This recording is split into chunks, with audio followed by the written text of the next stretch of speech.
Okay, I'm going, this is why my phone rang. My neighbor brought these over. Aren't they pretty? And so now we're going to finish that example. So we were looking at this example with absolute value in it. And I said that, hey, this is one way that you could do it. And so on 1.6 is where we're at. And if you liked. And you notice the if is when x plus 1 is greater than or equal to 0. Now it's certainly okay, and when x plus 1 is less than 0 and I can solve that, it's certainly okay to do this, and I can simplify this up, and I can simplify this up, and then I can use it to find my limit. I had failed to start off by showing you that it was 0 over 0. But I wouldn't want to do any other work if it wasn't, if I didn't have 0 in my denominator and also 0 in my numerator. So can you verify that I do have 0 over 0? And so that's what makes me think it's indeterminate.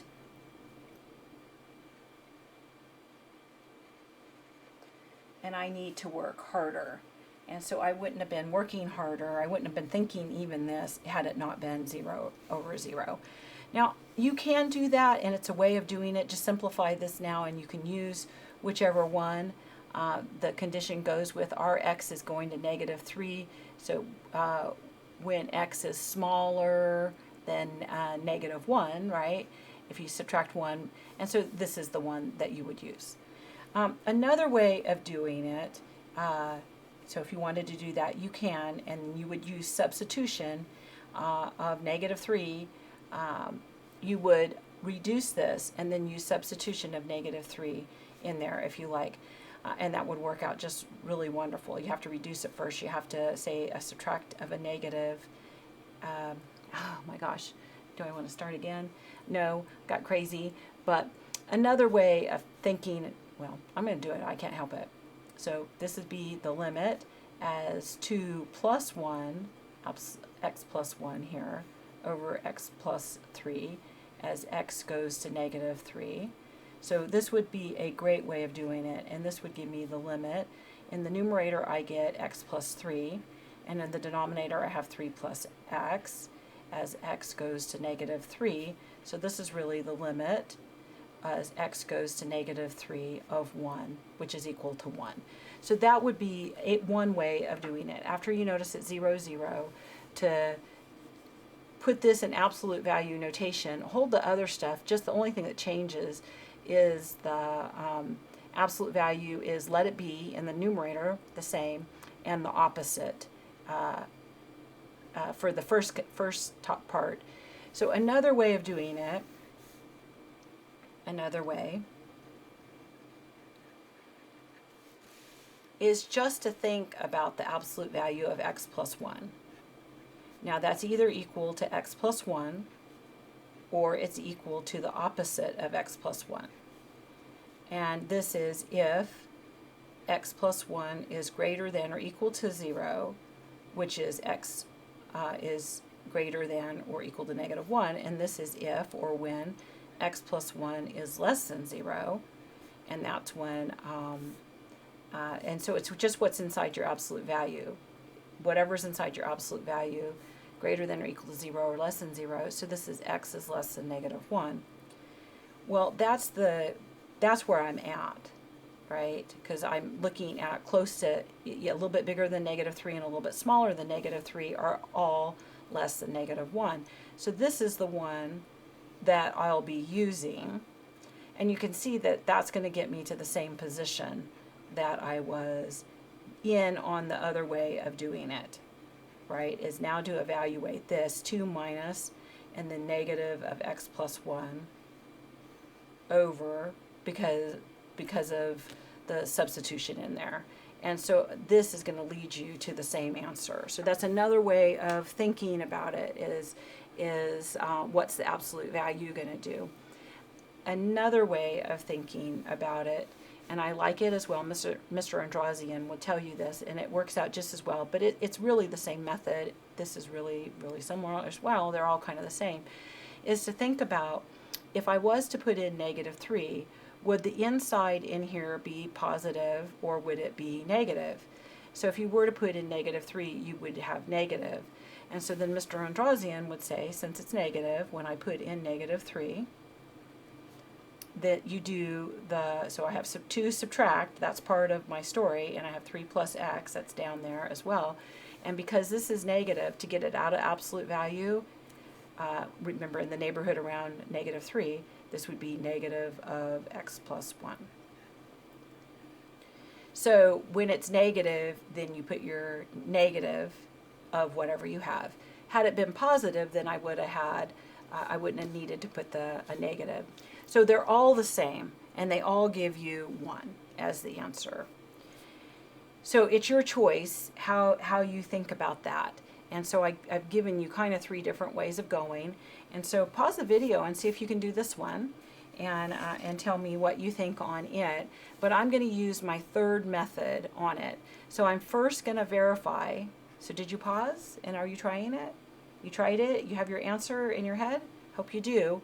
And so if I do, I can see that the denominator is 0. And is the numerator 0? Because that matters. And so if I put in the numerator, I get the absolute x for there. I get the absolute value of -1, subtract the absolute value of 1. And so in the numerator, I do have 1 minus 1, which is 0. So that tells me it's indeterminate. And because I have absolute values, I want to use the definition of absolute value.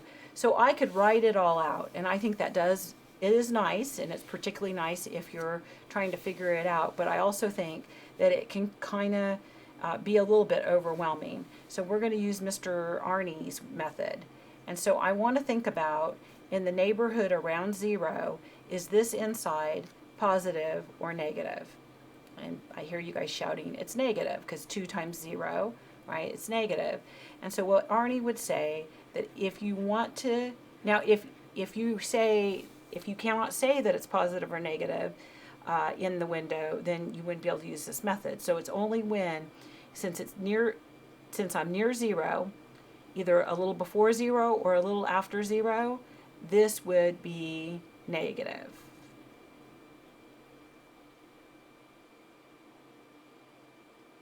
No, it's not. I am going to start again.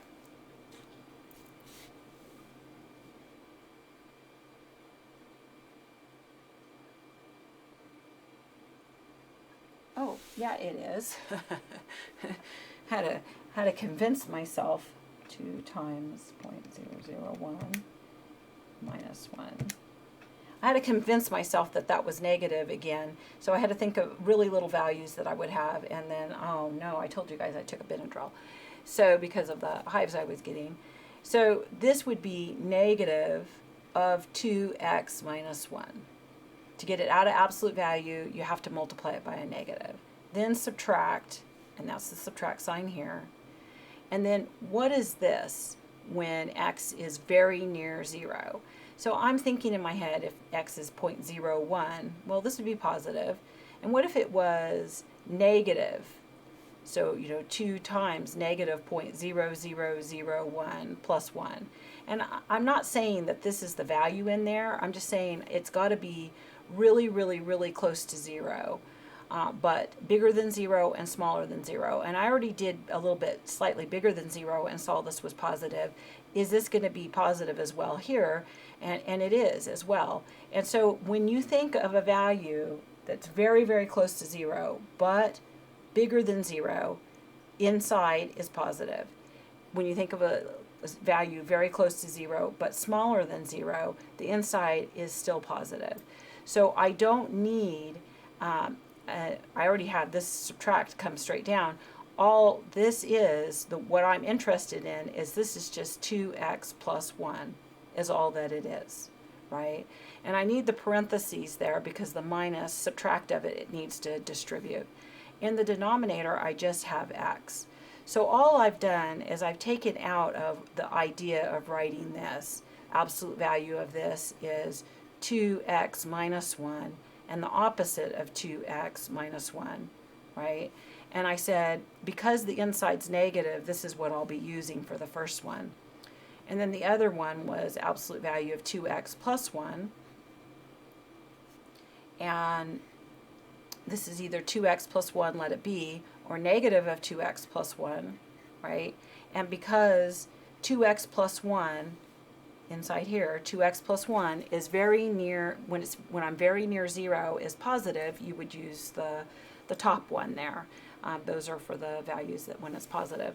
So this becomes the limit as x goes to 0 of negative 2x plus 1 minus 2x minus 1 all over x.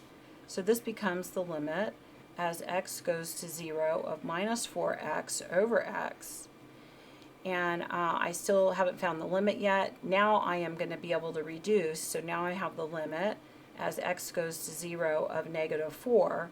And that's that constant one, right? So the answer is negative 4.